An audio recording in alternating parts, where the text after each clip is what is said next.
इस तरह से रखिएगा। राइटिंग सुंदर रखने के लिए आप थोड़ा सा बड़े बड़े शब्द रखना। अपना एक निबंध जो पत्र है वो आपके एक पेपर पर आ जाना चाहिए। एक पेपर से ज्यादा बड़ा आपको निबंध नहीं लिखना है। कुछ इंपॉर्टेंट आपके पत्र हैं, ज्यादातर बच्चे औपचारिक पत्र ही लिखते हैं, तो आप इसका चयन करके अपना एक पत्र लिखकर तैयार कर लीजिएगा।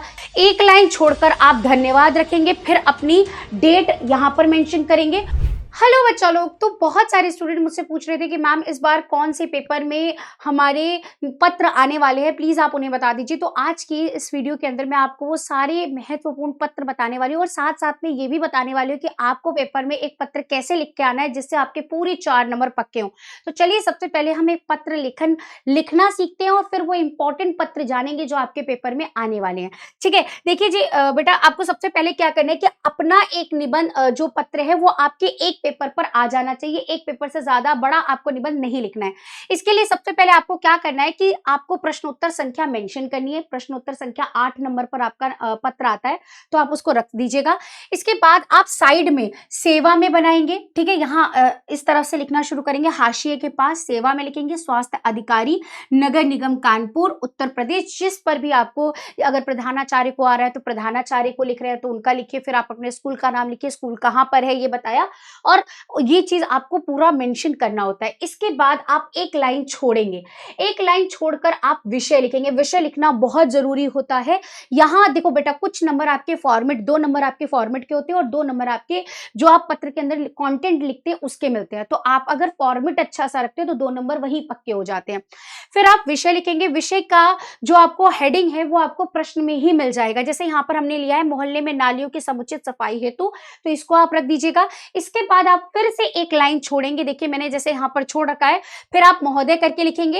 अब यहाँ पर क्या ध्यान रखना है, विशेष ध्यान आपको रखना है बेटा जी, कि एक पैराग्राफ के अंदर आपको क्या बताना होता है, पत्र का जो भी आपकी समस्या है, जिस पर भी आप पत्र लिख रहे हैं। अगर प्रधानाचार्य को लिख रहे हैं तो आप अपनी समस्या बताएंगे। अगर आप नगर निगम को लिख रहे हैं तो आप अपनी समस्या बताएंगे। यदि आप अखबार के संपादक को लिख रहे हैं तो जो भी आपका समस्या, आपकी जो बात रखना चाहते हैं वो एक पैराग्राफ में आप बताएंगे। बहुत बड़ा पैराग्राफ नहीं लिखना है, छोटा लिखना है, सरल वाक्य लिखने हैं, स्पष्ट साफ शब्दों में लिखना है। ठीक है, इसके बाद आपको क्या करना होगा बेटा जी, अब आप पैराग्राफ चेंज करेंगे तो थोड़ी सी जगह आप छोड़ दीजिएगा। इससे ये पता चलेगा कि अच्छा यहाँ से दूसरा पैराग्राफ है। अगले पैराग्राफ में आप उस समस्या का समाधान उनको बताएंगे कि आप ये समाधान चाहते हैं। ठीक है, फिर आपने एक पैराग्राफ में अपना समाधान बताया और फिर एक पैराग्राफ यानी कि 1 से 2 लाइन का आपको आशा व्यक्त करनी है। यानी जो भी आपने अपनी समस्या बताई, समाधान बताया, अब आप उनसे ये आशा रखते हैं कि आप उस पर जल्द से जल्द कार्यवाही करेंगे, तो आप उसको भी इस तरह से लिखिएगा। एक लाइन छोड़कर आप धन्यवाद रखेंगे, फिर अपनी डेट यहाँ पर मेंशन करेंगे और इस तरफ आप लिखेंगे भवदीय, आपका आज्ञाकारी, है ना, जो भी आप रखते हैं रख के क ख ग ही रखना है। याद रखिएगा बेटा जी, आपको कहीं पर भी अपना पत्र के अंदर नाम मेंशन नहीं करना है। अगर आपने नाम मेंशन कर दिया तो आपके नंबर कट जाएंगे, चाहे वह आपका औपचारिक पत्र आए। यानी कि आप, औपचारिक पत्र का मतलब होता है जो आपके सरकारी दफ्तरों में, नगर निगम को, अखबार के संपादक को या प्रधानाचार्य को जो पत्र लिखते हैं वो सभी पत्र आपके औपचारिक पत्र होते हैं। और जो आप अपने भाई बहन, चाचा, मामा, है ना, जो आप अपने सगे संबंधियों को लिखते हैं वो सभी पत्र आपके अनौपचारिक पत्र होते हैं। तो आप बेटा जी इस तरह से अपने निबंध को लिखेंगे अगर, तो यकीन मानिए आपको फुल मार्क्स मिलेंगे, आपके 4 नंबर पूरे पक्के हो जाएंगे। इस तरह से रखिएगा। राइटिंग सुंदर रखने के लिए आप थोड़ा सा बड़े बड़े शब्द रखना, थोड़ी शब्दों के बीच दूरी रखना। इससे आपका पेपर के अंदर जो पत्र है वो प्रेजेंटेशन बहुत अच्छा लगेगा। इसी के साथ अब यहाँ पर मैं आपको बता देती हूँ कि कौन से ऐसे पत्र हैं जो आपके पेपर में इस बार आने वाले हैं। जैसे सबसे पहले मोहल्ले की सफाई हेतु मैंने आपको बता ही दिया।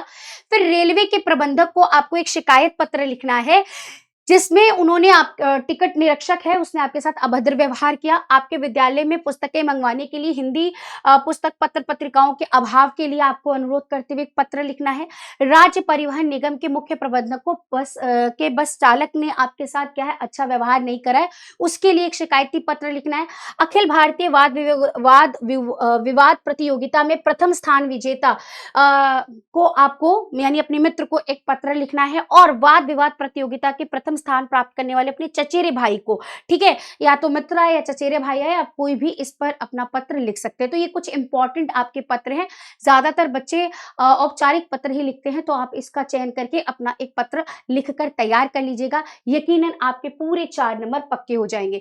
तो ये छोटे छोटे टिप्स को इस समय आप फॉलो करिए, और साथ साथ मैं इस समय आपको कहूंगी बच्चा कि चाहे वो निबंध लिखन हो, चाहे वो पत्र लिखन, उसे लिख लिख कर प्रैक्टिस करिए, क्योंकि जितना अच्छा लिखेंगे उतनी आपकी क्या होगी, एक तो टाइम बचने का जो टाइम मैनेजमेंट है वो आप कर पाएंगे, दूसरा आपकी राइटिंग सुधरेगी, और आपकी जो मात्राओं की गलती होने के चांसेस रहेंगे वो कम हो जाएंगे।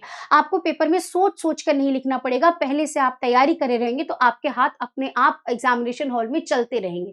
ठीक है, तो आप इस सारे टिप्स को फॉलो करिए और अपना कम से कम 2 से 3 पत्र लिख लिख कर तैयार कर लीजिए। ठीक है, धन्यवाद।